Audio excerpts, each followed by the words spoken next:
¿Sí me escuchan bien? Sí,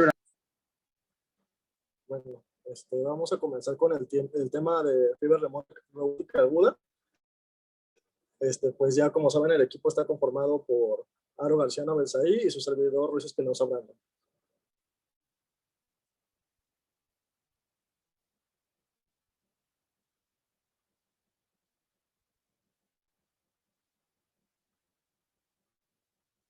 Bueno, comenzamos con la definición de esta enfermedad. Esta enfermedad, pues, es causada por una reacción autoinmunitaria y esta reacción autoinmunitaria, pues, se debe a lo que es una infección por estreptococos de grupo A, que gracias a esta reacción autoinmune, pues, suelen resultar afectadas, pues, múltiples partes del cuerpo. Y, pues, de acuerdo a la parte que afecte en el organismo, serán las manifestaciones clínicas que se presenten. Sin embargo, pues estas manifestaciones clínicas suelen desaparecer. Sin embargo, pues también una excepción de estas manifestaciones que suelen desaparecer con el tiempo, pues viene siendo en el caso de la lesión de las válvulas cardíacas, que pues viene siendo la cardiopatía reumática, en la cual pues estas manifestaciones clínicas suelen permanecer, a pesar de que las demás manifestaciones clínicas pues desaparecen con el tiempo.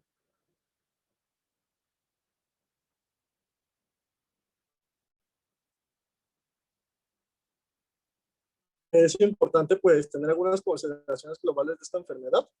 Fiebre reumática aguda y lo que viene siendo la cardiopatía reumática, pues son consideradas enfermedades de la pobreza. Y pues estas enfermedades también pues fueron bastante frecuentes en todos los países hasta los comienzos del siglo XX, que fue cuando comenzaron a disminuir pues en las naciones industrializadas. Esta disminución de lo que viene siendo la fiebre reumática, pues a lo que le fue debido a que fueron existiendo unas mejores condiciones de vida o estilos de vida, como un menor hacinamiento o una mejor higiene. Y pues esto fue dando como lugar un decremento de lo que viene siendo la transmisión de este microorganismo y pues también disminuyendo la replicación del mismo. Pero pues sin embargo, estas enfermedades persisten en naciones de desarrollo y pues la cardiopatía reumática también hay que se considera una de las causas más frecuentes de cardiopatías en niños de esos países.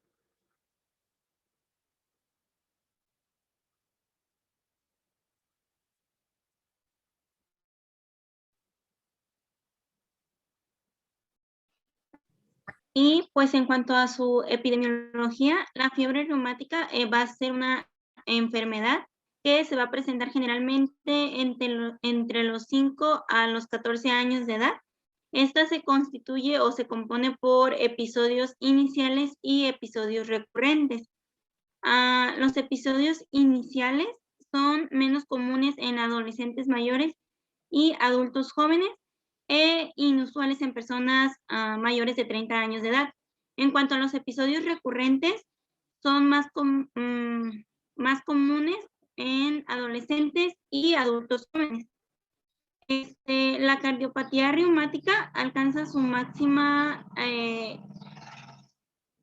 entre los... No existe una relación clara respecto al género para fiebre reumática aguda.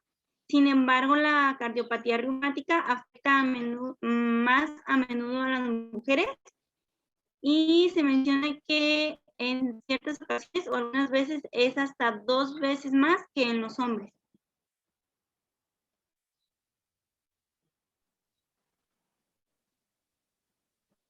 La siguiente, por favor.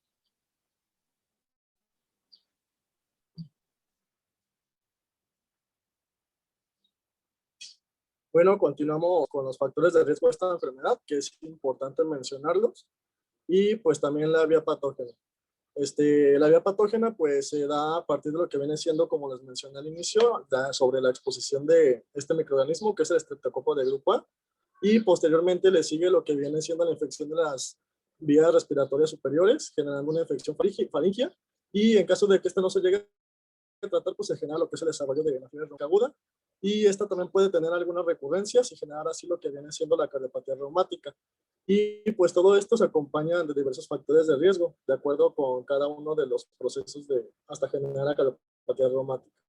La exposición a estreptococos, algunos factores de riesgo son el hacinamiento, pobreza de la vida rural.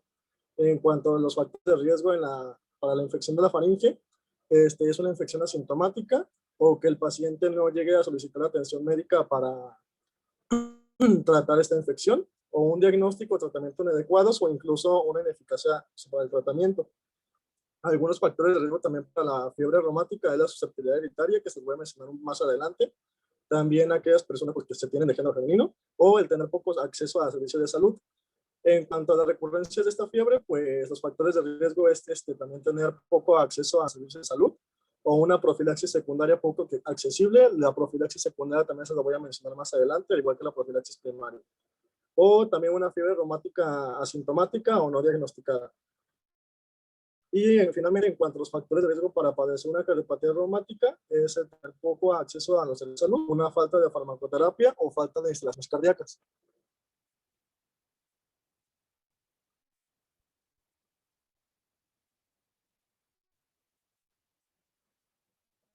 Y como mencioné, pues la vía patógena de esta enfermedad, se los mencioné en la diapositiva anteriormente, y bueno, se comienza con la exposición del microorganismo, que es el Streptococcus de grupo A. Posteriormente, este microorganismo pues viaja e infecta lo que vienen siendo las vías respiratorias superiores, generando así la faringitis, que posteriormente se puede formar lo que es la fiebre reumática, principalmente pues en aquellas personas que son susceptibles hereditariamente, y esto puede generar directamente lo que es una cardiopatía reumática, o se puede tener fiebres recurrentes y generar pues también así lo que viene siendo la cardiopatía. Y pues esta cardiopatía reumática, en caso de que no se llegue a tratar, pues puede generar lo que es una apoplejía, una endocarditis, una insuficiencia cardíaca, que pues posteriormente van a necesitar lo que es una cirugía, puede producir una discapacidad o incluso puede causar la muerte. No sé si tienen alguna duda hasta aquí, lo que son los factores de riesgo y la vía patógena de la enfermedad. Creo que no, Brenda. Ok. Continuando con la fisiopatología, mencionaba 3 factores diferentes. Uno son los factores relacionados con el organismo, que mencionaba que la fiebre reumática aguda pues se debe de forma exclusiva a lo que viene siendo la infección y la exposición de las respiratorias superiores por el Streptococcus de grupo A, que es como les he mencionado a lo largo de lo que va de la exposición, a los factores relacionados con el hospedador. Mencionaba que alrededor del 3 al 6% de toda la población pues es susceptible a padecer esta enfermedad, y además esa susceptibilidad es una de las características hereditarias, y que algunos alelos de la clase de tipo 2 de lo que viene siendo el antígeno leucocítico humano pues se vinculan con la susceptibilidad, en especial el HLDR7 y HLA-DR4. Que ese es uno de los puntos más importantes, doctores, ese tipo de susceptibilidad que las personas, si se fijan, el porcentaje es muy bajo, pero eso nos explica por qué pacientes que, a pesar de tener infecciones por estas bacterias, no desarrollan fiebre reumática, pero si eres una persona susceptible en cuanto a estos antígenos, la posibilidad de enfermar y tener lesiones graves se incrementan en forma exponencial. Entonces, eso es uno de los factores más importantes en cuanto al desarrollo de fiebre reumática, en cuanto a lo nuevo que se ha estudiado de esta enfermedad. Gracias. Y bueno, continuando con la respuesta inmunitaria, esta mencionaba que era la teoría más aceptada, y pues esta teoría se basa en lo que viene siendo la simulación molecular, en la cual pues la respuesta inmunitaria, que está dirigida lógicamente pues contra los antígenos estreptocócicos del grupo A, principalmente hacia la proteína M y la N-acetilglucosamina, de lo que es el carbohidrato de este estreptococo. Pero, sin embargo, esta respuesta inmunitaria pues también es capaz de reconocer ciertos tejidos propios de nuestro organismo. Esto pues se conoce como mimetismo molecular, y debido a esta semejanza molecular que existen entre ciertos componentes propios y los antígenos estreptocócicos, es lo que nos genera lo que es la reacción cruzada, y así genera lo que es la enfermedad autoinmunitaria. También pues los mecanismos patógenos que conducen al desarrollo de esta enfermedad pues no se conoce del todo, pero pues es evidente que se requiere la infección faríngea por estreptococo para que se genere. Y consigo, si no se da un manejo adecuado de lo que viene siendo la fiebre reumática aguda, pues puede progresar y generarse lo que es la cardiopatía reumática. También pues se cree que lógicamente pues como les mencioné ahorita de respuesta inmunitaria, el mimetismo molecular pues juega un papel importante en lo que viene siendo la lesión tisular. Y pues como definición, el mimetismo molecular, pues son aquellas similitudes que existen entre los antígenos extraños o propios extraños y los propios que pues llegan a ser suficientes para generar lo que viene siendo la reacción cruzada. No sé si tengan alguna duda en cuanto a la respuesta inmunitaria contra esta enfermedad. No, Brandon. Y bueno, continuando con lo que es la fisiopatología, aquí les puse del lado izquierdo una imagen donde se da este proceso autoinmunitario y de reacción cruzada que les acabo de mencionar. Y pues bueno, posteriormente a la infección faríngea por este estreptococo, se activa lo que es el sistema inmunitario innato y conduce la presentación del antígeno de este estreptococo por fagocitos hacia las células T. Y una vez que se presenta este antígeno, pues las activa a los linfocitos T y se diferencian hacia lo que son TCD4. Además, pues también activa los linfocitos B y pues como bien sabemos, una vez que los linfocitos B se activan, pues se diferencian células plasmáticas para la producción de anticuerpos. En este caso se producen anticuerpos IgM y IgG. Posteriormente, pues en aquellos pacientes que son susceptibles, que les acababa de mencionar que era el 3 al 6% de la población, ocurre lo que es la reacción cruzada entre los carbohidratos de lo que viene siendo los estreptococos de grupo A, que les mencioné que era la proteína M y la N-acetilglucosamina, y los componentes moleculares de otros órganos o tejidos del organismo. Estos órganos o tejidos del organismo que comparten este mimetismo molecular pueden ser el corazón, el cerebro, la piel, articulaciones, a los cuales pues estos anticuerpos y los linfocitos TCD4 que fueron activados pues atacan debido a la semejanza molecular que existe, generando pues así la reacción cruzada y la enfermedad autoinmunitaria.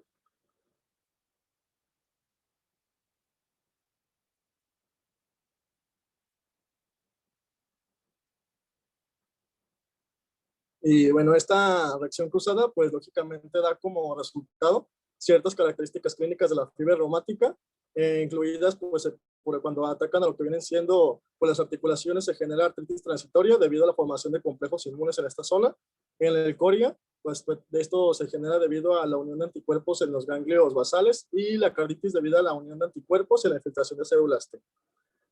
Enfocándonos en la afección cardíaca, pues se ha observado que la reacción cruzada entre estos anticuerpos que se dirigen contra la N-acetil beta de glucosamina y el epítopo, que es el epítopo principal de estreptococos de grupo A, y también con la laminina y la membrana laminar basal del endotelio valvular. Además, pues también estos linfocitos T reaccionan lo que viene siendo pues de forma cruzada con la proteína M del estreptococos y la miosina cardíaca. Entre estas dos componentes pues es donde ocurre la reacción cruzada.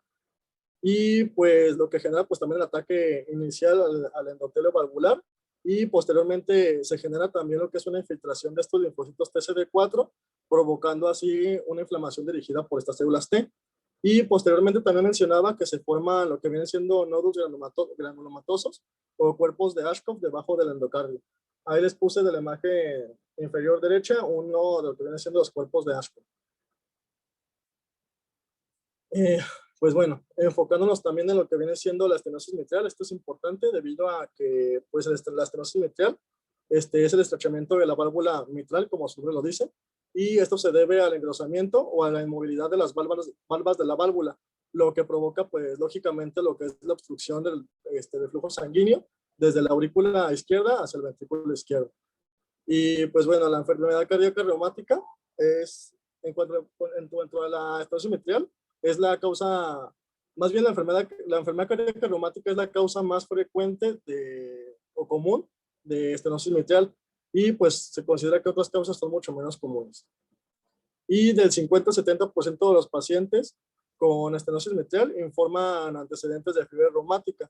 Además, pues la afección de esta válvula está presente aproximadamente en el 90% de las personas que padecen cardiopatía reumática.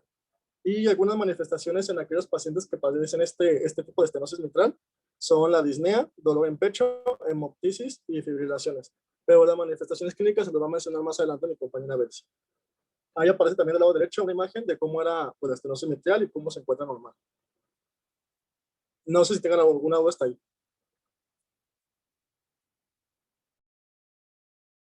No, Brandon. Todo claro.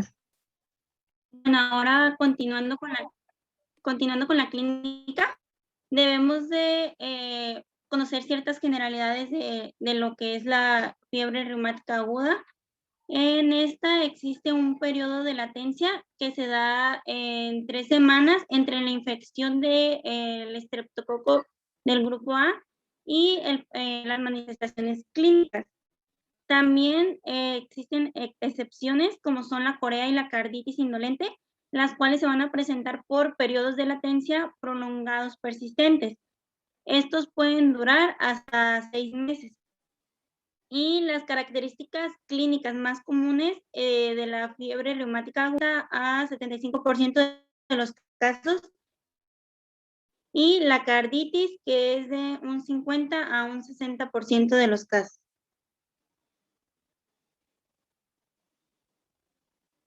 La siguiente, por favor.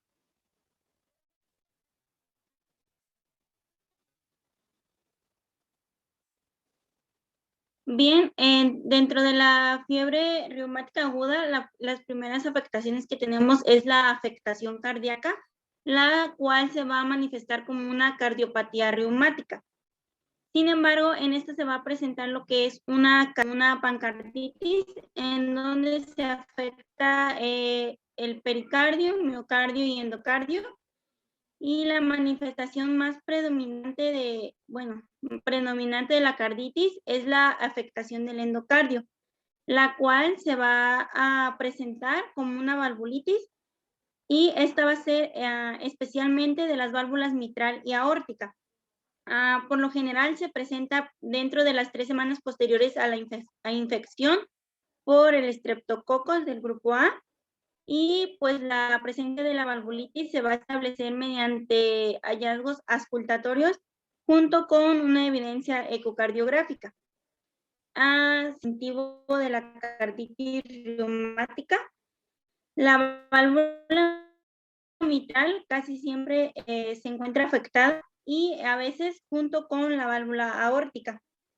El daño de la válvula pulmonar o tricúspide puede ser consecuencia de las mayores presiones pulmonares, que a su vez esto puede ser resultado de una válvula. El comienzo del daño vulvar a consecuencia de episodios recurrentes va a existir una calcificación de las valvas, cicatrices, una estenosis valvular y un engrosamiento. La imagen que se muestra es una ecocardiografía transtorácica de 5 años, el cual nos revela un engrosamiento de la valva, una restricción de la punta de la valva anterior mitral y un abombamiento del cuerpo de la valva hacia el tabique intraventricular. Lo que está señalado con la flechita se le llama o se describe como el bastón de hockey, o también como una manifestación de encodo. Que eso es importante porque muchas veces las manifestaciones van a ser progresivas. Entonces, eso que están ustedes viendo en ese ecocardiograma, muchas veces es como la lesión inicial, y desgraciadamente, o el gran problema de la fiebre reumática es eso, que es una enfermedad prácticamente degenerativa del aparato valvular mitral cuando ya se presenta, y va causando cambios y alteraciones conforme va avanzando la estenosis o la presencia de insuficiencia, ¿sí? Entonces, bien importante, chicos, la cronología aquí, porque el problema de la válvula mitral o el problema de la fiebre reumática es pensar en ella, porque muchas veces el proceso infeccioso ya se dio semanas previas al evento, y no encontramos como la causa aparente, y pareciera que es un soplo nuevo o que se presentó en forma espontánea, y no pensamos a veces en el componente de fiebre reumática, y es importantísimo sobre todo para ver el tratamiento y el pronóstico, ¿sí? Que ahorita nos van a decir sus compañeros. Adelante.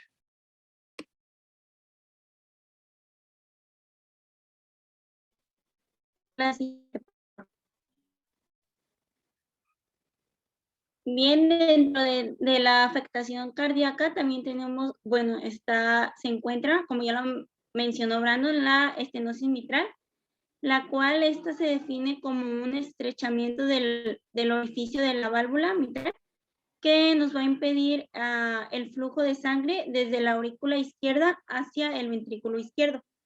La fiebre reumática provoca una fusión de comisuras, que esto pues es, a lo que estuve leyendo, es la zona donde insertan los velos de los ventrículos, una rigidez del tejido valvular, una retracción de las cuerdas tendinosas, una regurgitación mitral y un soplo de Carey-Combs. Sin embargo, pues la regurgitación mitral va a ser una de las formas más típicas de valvulitis en la fiebre reumática, que se va a caracterizar por un soplo pansistólico, el cual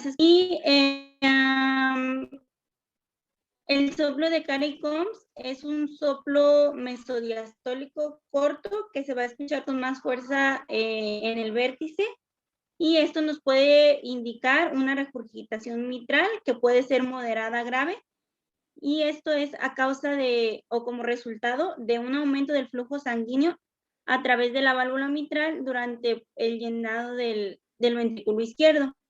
En cuanto, ¿le puedes dar ahí donde está el videíto del soplo en foco mitral, por favor? Ay.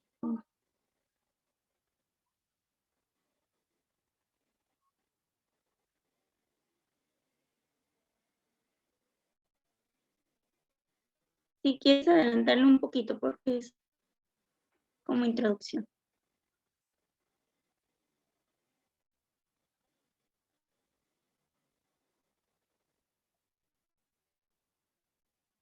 ¿Se está escuchando el video o solamente lo estoy poniendo en la pantalla? Solo lo estás poniendo en la pantalla. No, no se escucha. Se escucha. No se escucha ese soplo del pequinés. Creo que tienes que compartir el sonido de la computadora.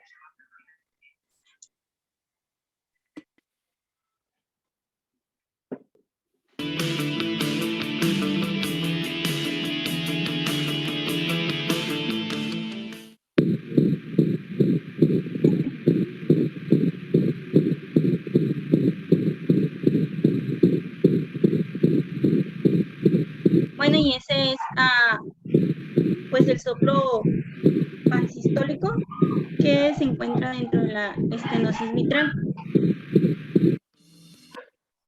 ¿Se escucha igual en humanos, doctor? Pues prácticamente sí, doctor.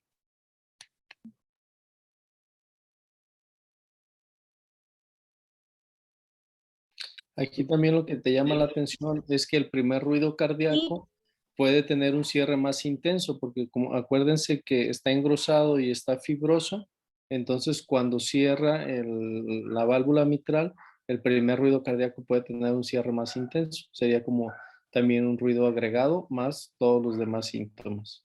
Bien, adelante, doctora.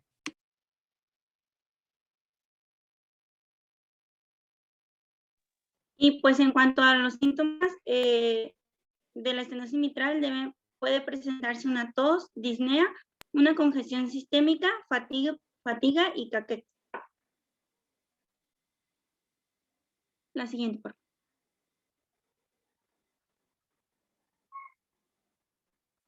En cuanto a la interpretación de una estenosis mitral en el electrocardiograma, se va a presentar como una P mayor a 12 milisegundos con una deflexión negativa prominente en su componente terminal en B1, una onda P ancha y con muesca en la derivación 2, una desviación del eje a la derecha y ondas R altas en B1.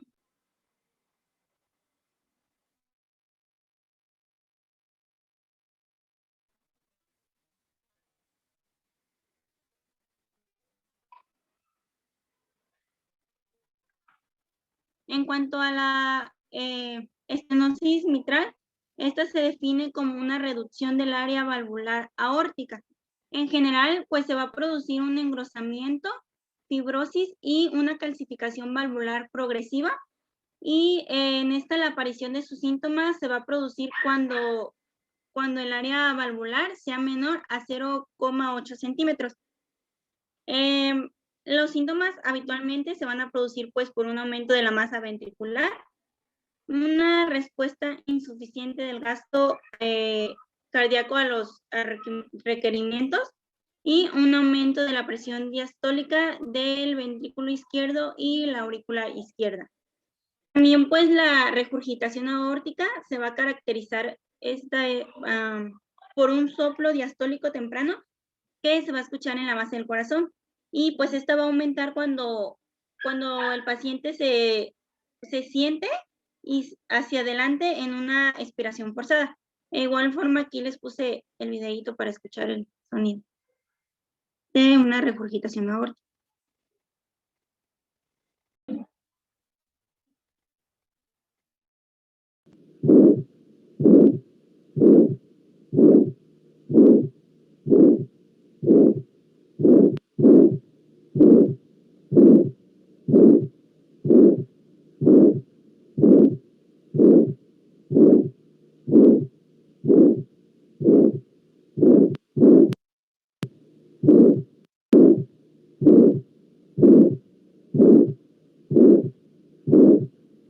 Si quieres, ya, solo se repite. Entonces el soplo de la aorta siempre va a ser, si es por estenosis, generalmente va a ser en la sístole, que eso también es importante. Y a veces en la estenosis mitral puede presentarse en la diástole, que eso también lo tenemos que corroborar para que no se nos vayan a confundir. Entonces, en la estenosis aórtica o pulmonar, generalmente los soplos se van a presentar durante la sístole.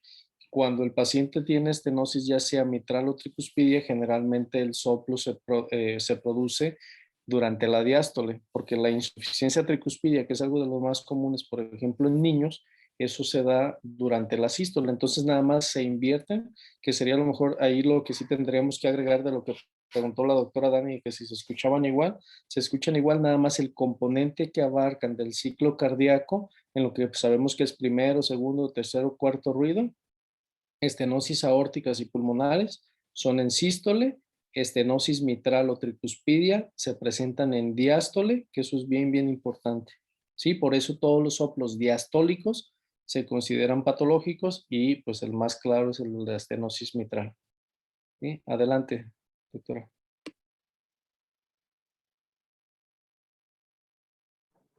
La siguiente, por favor.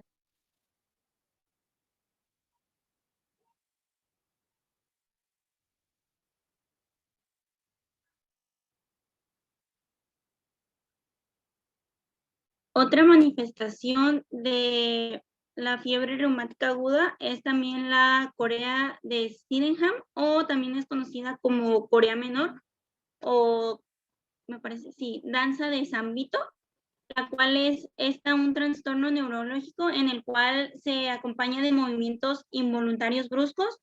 Estos no son rítmicos y también existe una debilidad muscular y alteraciones emocionales. No se presenta sin ninguna otra manifestación y pues aparece tras un periodo de latencia prolongado después de una infección por estreptococos del grupo A. Los movimientos pueden estar generalizados o estar restringidos a un solo lado del cuerpo. También se va a acompañar a menudo de la habilidad emocional o rasgos obsesivos compulsivos, los cuales estos pueden durar más que los movimientos coreiformes.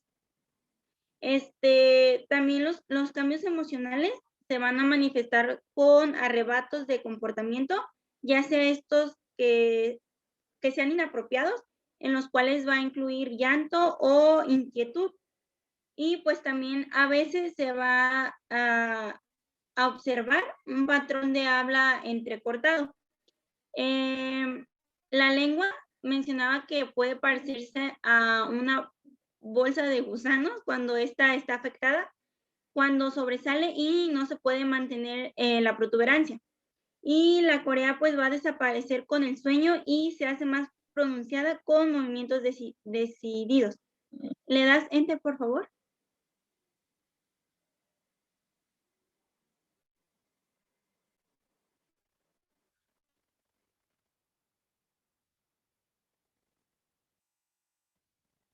Y pues ahí está la representación de lo que es la Corea de Sydenham. Con los ojos cerrados. No tenemos el video. Dani, no se ve el video. De regreso. Mantente con los ojos cerrados. No los abras. Ojos cerrados. Tócate la nariz con la mano derecha. De regreso. Bien. Manos separaditas. Eso. Ahora con la mano izquierda, tócate la nariz. Ojos cerrados. Manos separadas. Ahora con la mano derecha su nariz. Okay. Última vez, ya vamos a terminar. Cierra los ojitos.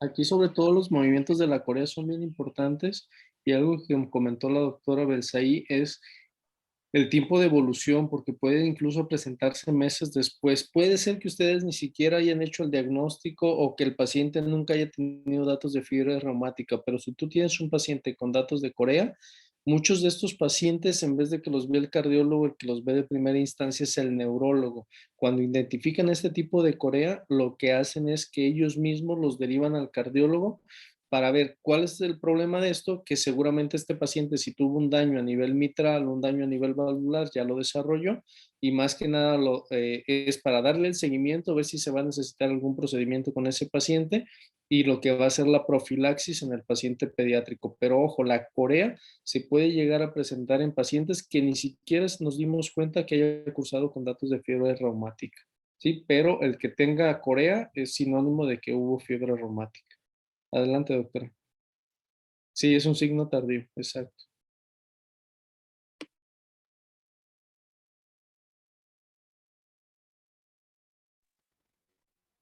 Bien, otra manifestación clínica es la artritis, que esta por lo general se va a presentar dentro de los 21 días posteriores a la infección.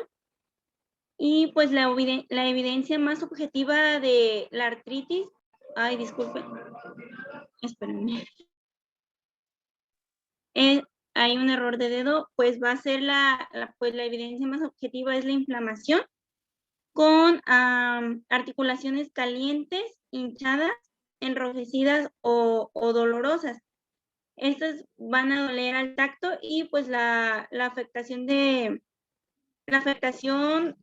también va a ser de varias articulaciones.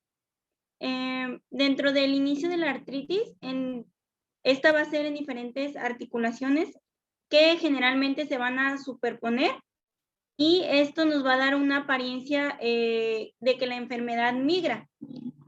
Esto se dice porque que migra pues de una articulación a otra.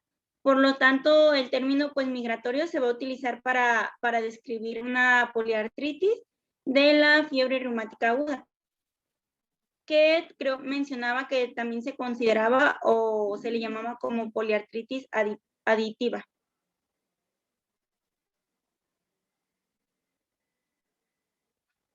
La siguiente, por favor.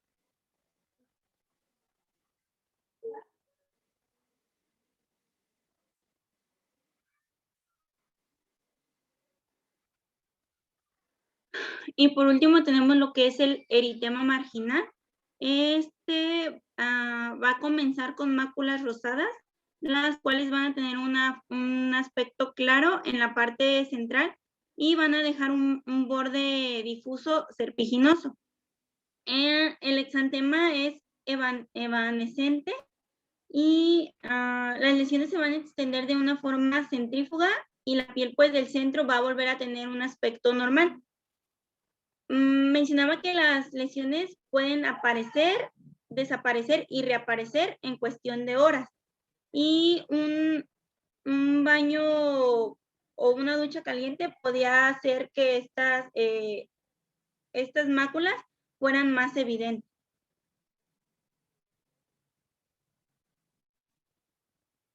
La siguiente, por favor.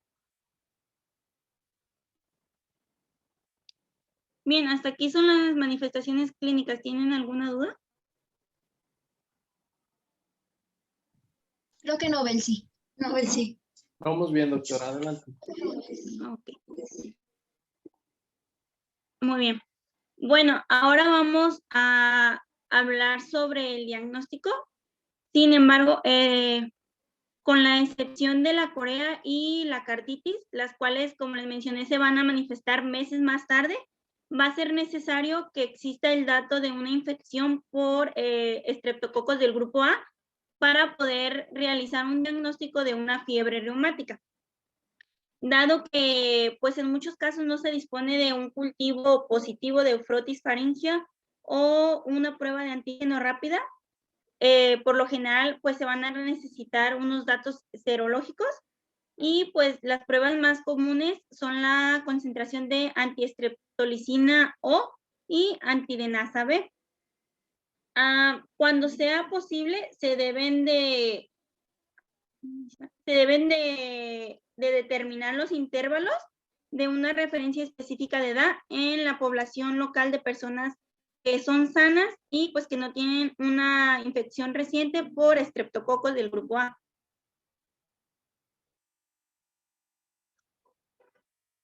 La siguiente, por favor.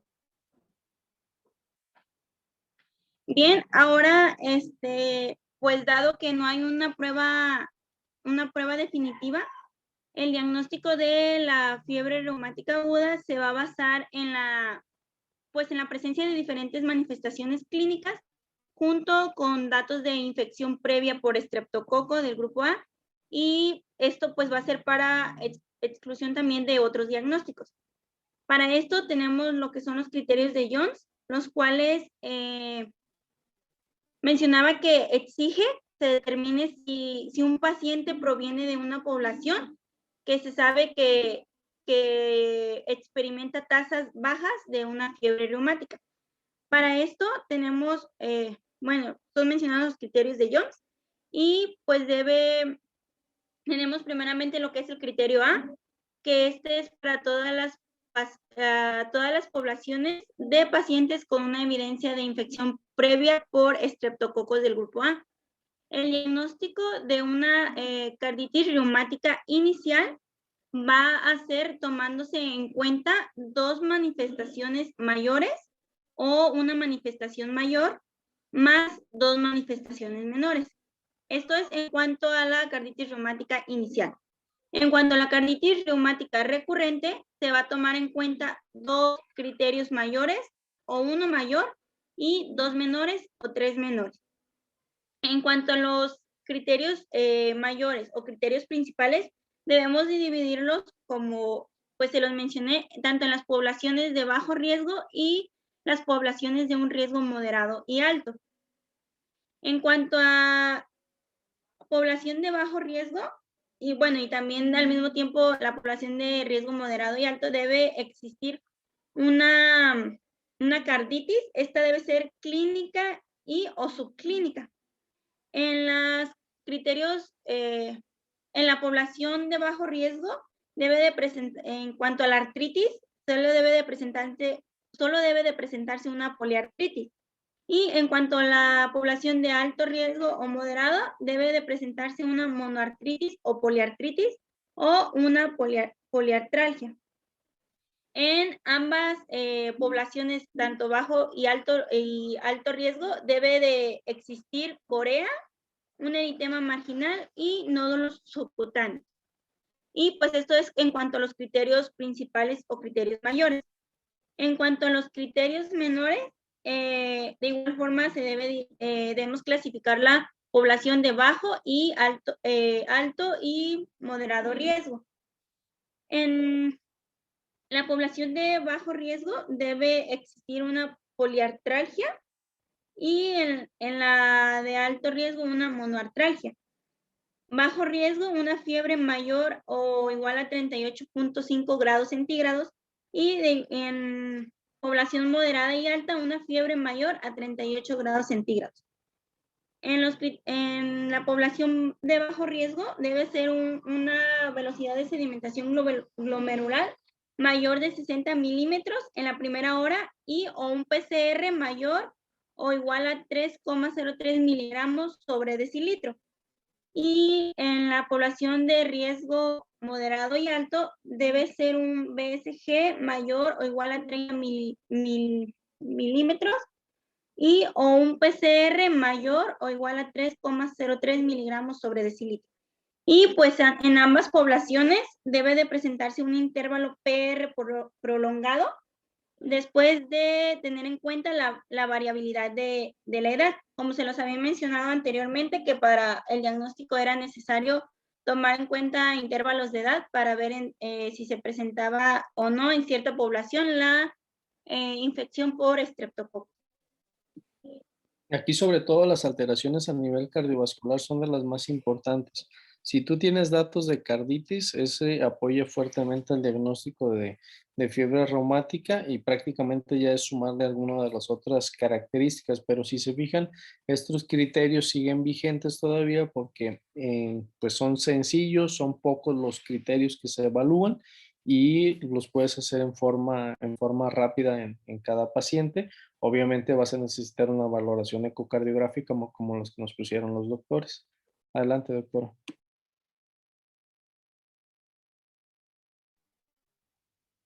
¿Le das a la siguiente, por favor? Bueno, los criterios de Young eran para evaluar lo que era la fiebre reumática aguda. Sin embargo, para un diagnóstico de la carditis reumática va a ser pues necesario un ecocardiograma. Esto va a ser pues para los pacientes que se sospechen una carditis reumática o pues que también esté confirmado o sea, que la carditis reumática esté confirmada o también exista un soplo. Para esto pues deben determinarse si existen tanto anomalías valvulares y pues como mencioné en los criterios de Jones, el diagnóstico de la carditis reumática puede o no puede ser sospechada clínicamente, pero pues en todos los casos se debe confirmar con un ecocardiograma que muestre tanto la implicación valvular morfológica, tanto de la válvula mitral y de la válvula aórtica. Y pues también la evidencia de una insuficiencia valvular patológica. En cuanto a los diagnósticos de la carditis reumática, tenemos que dividirlos en criterios morfológicos y los criterios de una regurgitación patológica.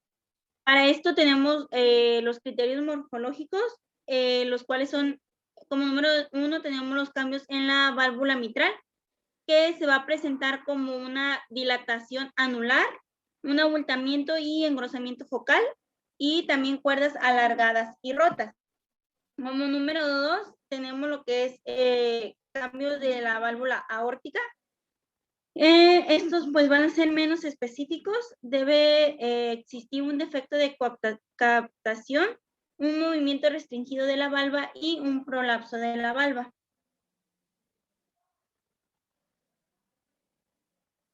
La siguiente, por favor.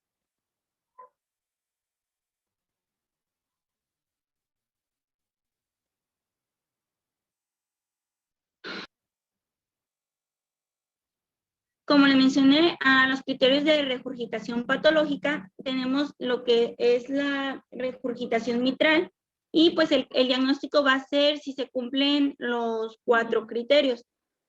El primer criterio tiene que considerarse que se ha visto en al menos 2 vistas o 2 consultas, una longitud de chorro mayor o igual a 2 centímetros en al menos una vista, una velocidad máxima mayor o igual a 3 milisegundos para una envolvente completa y un chorro pansistólico en al menos un sobre. En cuanto a la insuficiencia aórtica patológica, pues de igual forma este debe ser visto en al menos dos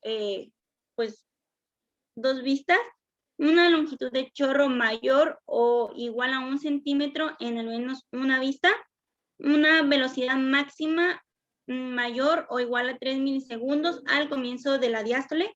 Y por último, mencionaba el jet pandiastólico en al menos un sobre. Pero me quedó la duda, doctor, en eso del jet pandiastólico, porque no encontré más bien a qué se refería tanto esto. Lo que pasa ahí, doctora, es bien importante, lo debemos de sincronizar el ecocardiograma con el electrocardiograma. Entonces, lo que se hace ahí es que ustedes tienen una línea isoeléctrica y de la línea se marca cuando se está dando el chorro de la insuficiencia y en base a eso es donde tú sabes si es en sístole o en diástole. Si te ubica toda la diástole, entonces estamos hablando de este tipo de jet. O otra forma es poner el modo M, que es como un corte del corazón y le pones Doppler color. Es un poquito más laborioso, eso sí lo tiene que ver el experto, pero generalmente serían las dos formas. Pero en las dos, lo ideal es que le tienes que poner los cables al paciente para que tú tengas abajo de tu eco una línea completa donde está el electrocardiograma y arriba donde está el color o el modo M. Y así tú ya sabes, porque acuérdense que tenemos QRS, tenemos la onda P, y entonces nosotros ya sabemos dónde empieza la sístole y dónde empieza la diástole, de acuerdo a lo que ya conocemos del ciclo cardíaco. ¿Sí? Ok. Muchas gracias, doctor. Adelante, doctora. Y la siguiente, por favor.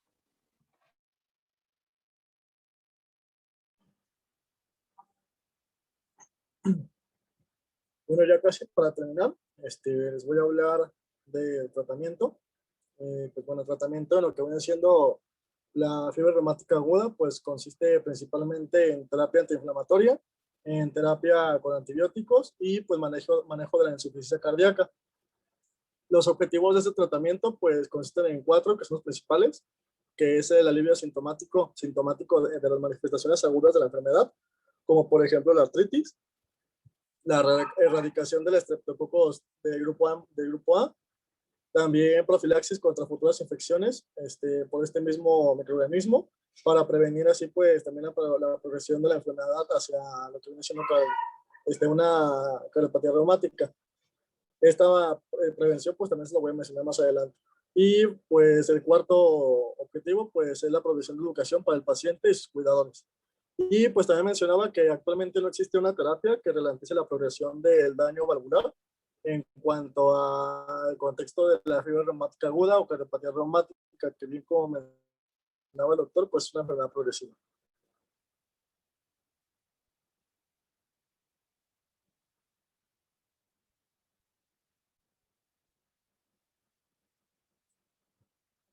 Bueno, continuando con el tratamiento, en cuanto a los antibióticos, pues esto se utiliza para la erradicación del estreptococos de grupo A y pues se utiliza principalmente el fármaco de elección, pues es la penicilina por vía oral. Un ejemplo de esto pues es la fenoximetilpenicilina de 500 miligramos, pero en niños que pesan menor a 27 kilogramos se utiliza 250 miligramos, esto cada 12 horas, o también se puede utilizar amoxicilina, 50 miligramos sobre kilogramo por día, esto durante 10 días, o también una sola dosis de 1.2 millones de unidades, o en niños que también pesan menor a 27 kilogramos se utilizan 600,000 unidades, y pues estas se utilizan por vía intramuscular de penicilina G benzatínica. No sé si me entendí bien con esto de los antibióticos.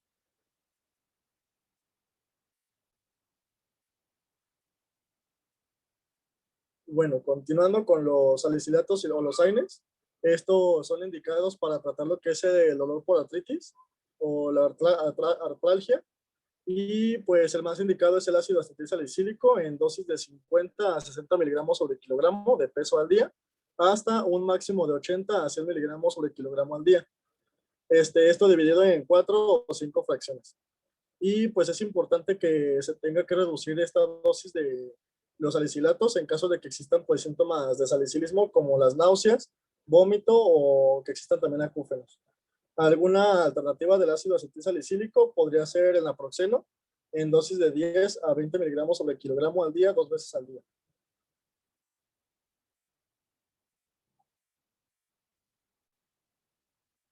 En cuanto al tratamiento de la coria, pues este tratamiento es para controlar los movimientos anormales que, como bien pues Betsy los mencionó en la clínica, y pues en casos leves de esta enfermedad de la coria, pues se recomienda un ambiente tranquilo, y en casos graves se administra lo que viene siendo la carbamazepina o valproato sódico, y pues estas deben continuarse al menos en 1 a 2 semanas posteriores a la desaparición de los síntomas de la coria.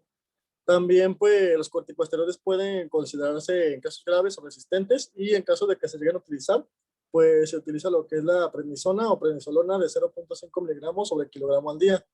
También mencionaba que la inmunoglobulina intravenosa puede también conducir a una supresión o curación más rápida de coria. Y pues bueno, enfocándonos en la carditis, el empleo de glucocorticoides en la fiebre reumática aguda, mencionaba que aún es un tema controvertido, pero pues muchos médicos tratan los casos de carditis grave con estos glucocorticoides. Mencionaban que porque consideran que pueden reducir la inflamación aguda y favorecer así la curación más rápida de esta insuficiencia. En caso de que pues se lleguen a utilizar los glucocorticoides para la carditis, pues se recomienda prednisona o prednisolona en dosis de 1 a 2 miligramos sobre kilogramo por día.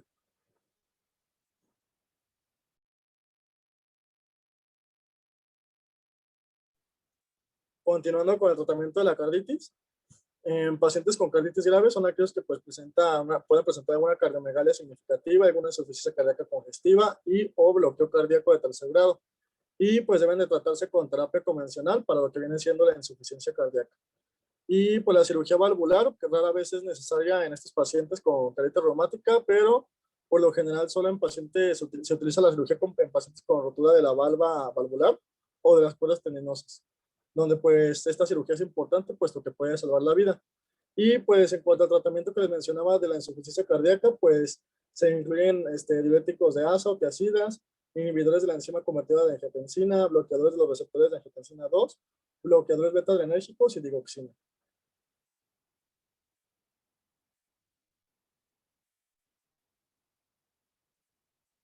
Y en cuanto al tratamiento pues, de estenosis mitral, este tratamiento pues, se enfoca en aliviar los signos del gasto cardíaco bajo, también la congestión pulmonar que se puede generar, esto con diuréticos de asa para pues, aliviar la mayor parte posible de congestión, y prevenir también la embolización sistémica con anticoagulantes. También durante la estenosis mitral se puede recurrir a lo que vienen siendo ciertas intervenciones quirúrgicas. Las que mencionaba era la valvotomía con globo, que es la que aparece en la parte superior de la imagen. La comisulotomía también, que es la que aparece en la parte inferior. Y la reparación o reemplazo valvular. Y pues en cuanto a la insuficiencia mitral, pues se utilizan también los inhibidores de la enzima convertida de angiotensina. También cirugías como la reparación valvular y reemplazo valvular con o sin retiro del aparato mitral.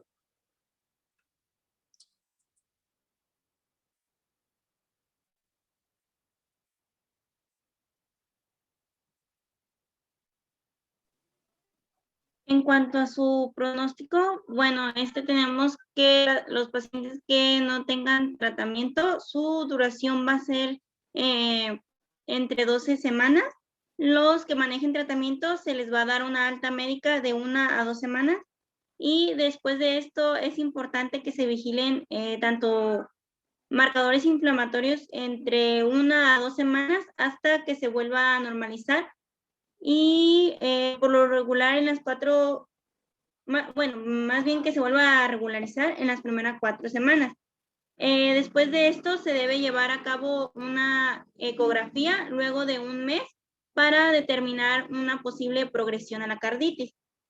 Una vez que se resuelvan los episodios agudos, debe de asegurarse el seguimiento clínico a largo plazo y adoptar un régimen de profilaxis secundaria.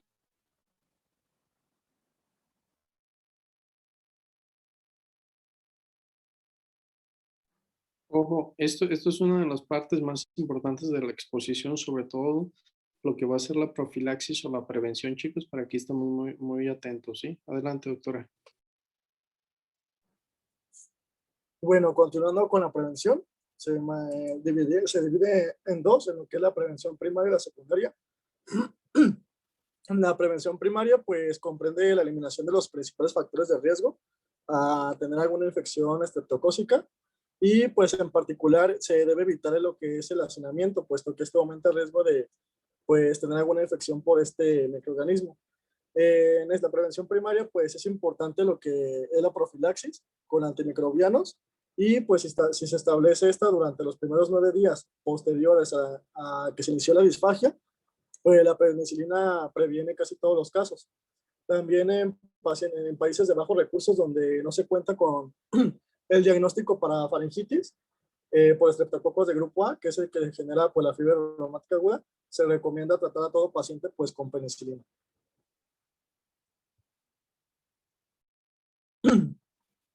En cuanto a la prevención secundaria, pues el elemento básico pues, es la erradicación del microorganismo en la fiebre reumática aguda o la correpatía reumática, y pues en pacientes también con fiebre reumática aguda que han tenido anteriormente, y pues también que aquellos pacientes que están expuestos a un riesgo mucho mayor o que tienen recurrencias de fiebre reumática aguda.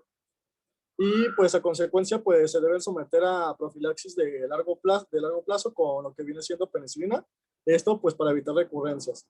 Y mencionaba también que pues el mejor antibiótico es la penicilina G benzatínica, se utilizan 1.2 millones o 600,000 unidades si la persona pesa menor de 27 kilogramos, que esto se los ha mencionado también en el tratamiento, y pues esto es aplicada cada 4 semanas.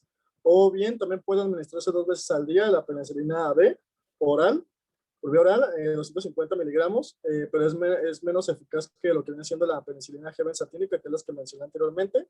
Y en aquellos pacientes que pues presentan alergia a lo que viene siendo la penicilina, se puede administrar lo que viene siendo eritromicina, 250 miligramos, 2 veces al día.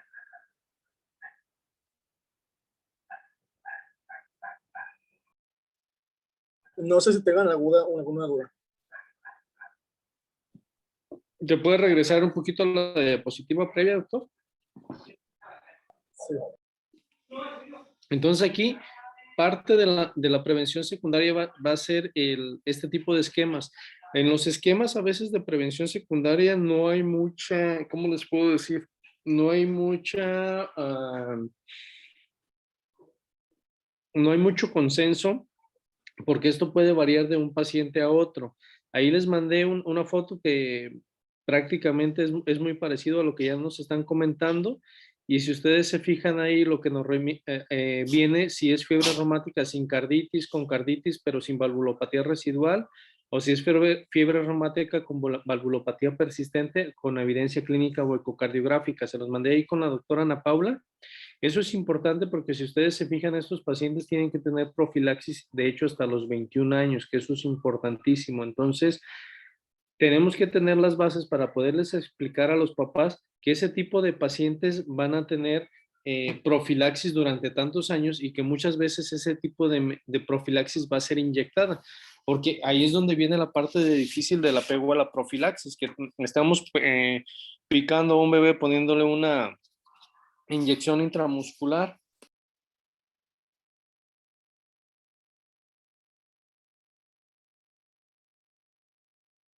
Que le pongan una inyección intramuscular al paciente, por ejemplo, una vez al mes, si tiene 10 años, durante los próximos 11 años de su vida, pues no va a ser una situación sencilla.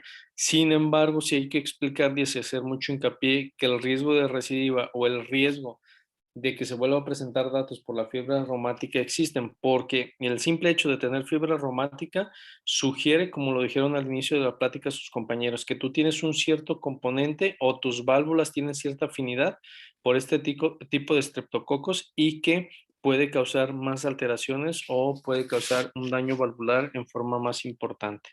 ¿Sí? No sé si tengan dudas o preguntas, chicos. Creo que no, doctor. Entonces, que les pase también las imágenes de la doctora Paula, las revisan y ya las estaremos checando. ¿Quiere que las proyecte, profe? ¿Las tienes? Si las Pues tienes. puedo abrir WhatsApp web. Ok, tú nos dices, Daniel.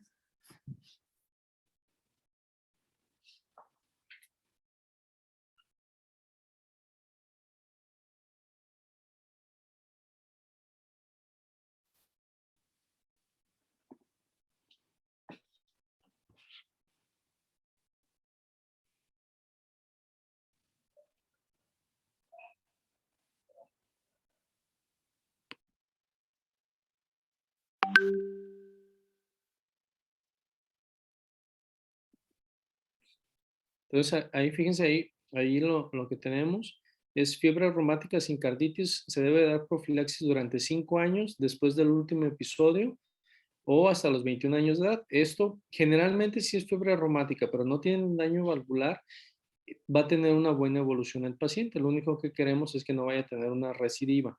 Pero fíjense, cambia cuando hay datos de carditis, se deben dar durante 10 años. Pero si tienes una valvulopatía persistente, prácticamente este debe darse durante los 10 años posteriores al último episodio o incluso hasta los 40 años de edad. ¿Esto por qué? Porque estos pacientes quiere decir que tienen cierta predisposición en sus tejidos y que los hace afines al proceso inflamatorio que se puede dar por el estreptococo. ¿Nos pasa la que sigue, por favor? Y ahí viene la bibliografía también. Estos son un poquito los criterios que ya sabemos. Entonces ahí la doctora Ana Paula ya nos dio la mnemotecnia del cáncer. Entonces creo que es bastante válida y creo que es una buena opción. Y los criterios menores, fíjense cómo pueden ser o estar presentes prácticamente en cualquier otra enfermedad. O sea, tú dime cuál puede tener fiebre, puede tener artralgias, puede tener una BCG o PCR elevadas. O sea, son padecimientos que te hablan de un proceso inflamatorio como tal y que prácticamente cualquier proceso inflamatorio no lo puede dar. Entonces aquí pongan mucha atención a los criterios mayores y con eso prácticamente, con un criterio mayor y 2 menores, pues prácticamente vamos a estar haciendo el diagnóstico. ¿Sí? La que sigue. Y esta es prácticamente lo mismo. Ok. Entonces, ¿dudas, preguntas, chicos?